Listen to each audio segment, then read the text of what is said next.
Today we are looking at a top 3 ZTB deck for the premium format. Take a look at who I am now. I'm stronger than ever. And if you ever doubted me, you should've known better. So BSF Chicago just ended and I got my hands on an interesting list. So in the third place team, we had a ZTB deck. And now what's very interesting about BSF Chicago, every deck in the top 4, all 12 decks, because it's a team-based tournament, all the decks were different ones. There was not a single deck that was the same kind of archetype or anything like that. That's nuts. And so in the third place team, we had a ZTB deck. Looks like it's still functional after all. So the person who topped with Gear Chronicle is called Braden. I'm sorry if I butchered the name right there. He gave me the list and also some information, so let's go over that. So first of all, we have the G zone. Nothing too majorly weird right there. We have 2 heritage, so that means he may want to try to go for heritage twice in a game. That is very, very rare in a premium format that's so fast, but looks like he wanted that option. Then 2 Avenir Phoenix, which is like if you're going for a first stride push or a second stride push, but you're trying to do some multi-attack, Avenir Phoenix is usually the go. It's a good tech slot. Overall, these days with defensive triggers and so forth, it's not as good as it used to be, and that's why usually your first stride will be that split Pegasus we have right here too. So now I'm gonna assume here you have cards like the Unicorn and the Cruising Boy inside the main deck that reach 11k by themselves, and so now on first stride you'll go into that Pegasus who will then flip himself, and then from that point onwards your 11k Tiger will get plus 2k, your 11k Cruising will get plus 2k, and so many numbers that used to be magic numbers back in G will now also start being magic numbers in V because of that power boost, even against other force decks. Then we have those 4 gear nexts, obviously a really strong restander, there's no reason not to run it, and we see 1 Sea Breeze. So obviously ZTB is very G reliant, and so being able to just Sea Breeze out of nowhere can still have value. Some people were going like, oh, since the new stride ruling, Sea Breeze is bad, and it's like, no. The only reason some decks don't run Sea Breeze is because A, they don't rely completely on that G, B, their Sea Breeze turn is very weak, or C, they don't have the counter blast. But the new stride ruling didn't ruin Sea Breeze whatsoever. Next up for G guards, we have 1 Header Around, which is interesting. You'd think Header Around is one of those very, very disruptive, annoying G guards. It's like a Denial Griffin, but not as good. But it looks like he's only running 1, and 1 Rafana. Now, Rafana is an interesting one. I don't know if you know the combo, but essentially you can ruin Nubatama with this G guard. Rafana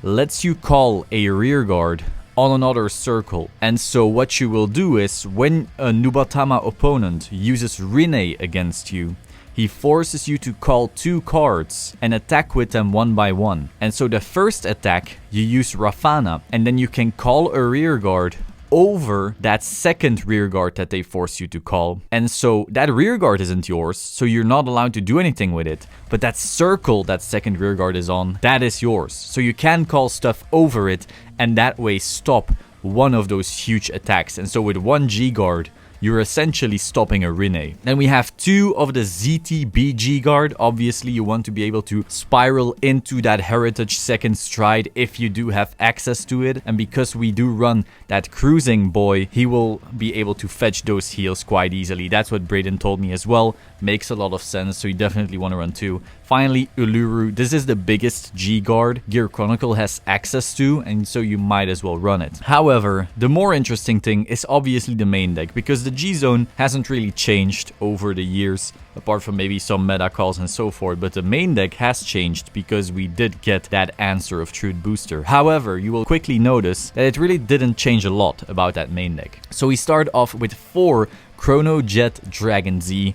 Obviously your main ride, you're not trying to get a force marker. Really, the value Chrono Jet Dragon Z brings is so much higher than a force marker, it's actually nuts. It's kind of like Luard and Ange, where that plussing, that control just outshines that little bit of extra power you would get otherwise, and of course the specific name to have other cards work as well. So then we have one Chronojet Dragon G. I'm assuming this is to kind of bump up the consistency of riding correctly, because you really do not want to ride into these other grade 2s being Ox and Codal. So yes, we do have Ox and Codal. Ox is one of those big beefy beat sticks, and Codal is your CC engine when you're being damage denied. Now we have 4 Metal Party. Metal Party is first of all a great ride because he's 10k, especially important against Ezel, but then he also creates multi-attacks together with Merry Block. Now we have 4 Cruising Boy. This card is so important. He will just fetch you anything really. He will fetch you your heals. So you swing, counterblast 1, check top 3, and you just take whatever the hell you want. That is very crucial. So he fetches you those heals, and that way you get to Heritage second stride from time to time. Then we have 2 Unicorn. Unicorn is a multi-attack creator. It's basically a good extender. You definitely don't need to see it early like you do cruising, so this ratio makes a lot of sense. And then we also see 3 Caliboom. Caliboom is one interesting card because it can completely ruin Forerunners, and that can be relevant in various matchups. And we also see the starter over here, Chrono Dran Z. Again, really no major surprise here, an amazing starter for this deck. And we have 4 Merry Block. This is, first of all, an extra kind of stride fodder in the drop zone, and then he also creates bigger power lines, and that's actually very important because ZTB is one of those decks that doesn't have big lines, and you basically rely on Merry Block to make them for you, especially when working together with Metal Party. Then we have 4 Transit Dragon. This is basically your plussing engine. If you are able to go into your Pegasus first stride and turn a grade 2 into 2 of this, you're plussing so hard, it's really worth it, especially if you then pair it up with some cruisings as well. Then we have 4 Stride Fodder, ZTB Stride Fodder, and 1 Hegald, which is like your resource creator. Now, one thing you're seeing here is no Arca. And as you can see, in the trigger lineup, we have those 4 draw PGs. Now, I spoke to Braden about this, and this is something I agree with so damn much. So, when we talk about the PGs, both in Luard and ZTB, sure, Arca and Azras create those recyclable, awesome, epic moments, but generally, they're not that fast. It is pretty slow. You don't actually get it off all that often in a faster format like Premium usually is. Apart from that, these are also draws, which is very handy. Overall, draws are usually bad because they're 5k shield, but when it's a perfect guard, that's really mitigated. He also says he really likes seeing these defensively, obviously, and so when you're going up against a deck like Ezel or just anything that can push quite a bit, seeing these is major. We also see 3 of the sheep to create some more multi-attacks, 4 of the heal, and now it's pretty important that he runs this heal because you want to be able to fetch it with the cruising dragon. So if this was a different heal, you couldn't do that. That's really important. That's why you run 4 of the ZTB heals still. And then 5 crits. So overall, I'm really liking this deck. This is a very minimalistic deck if you think about it.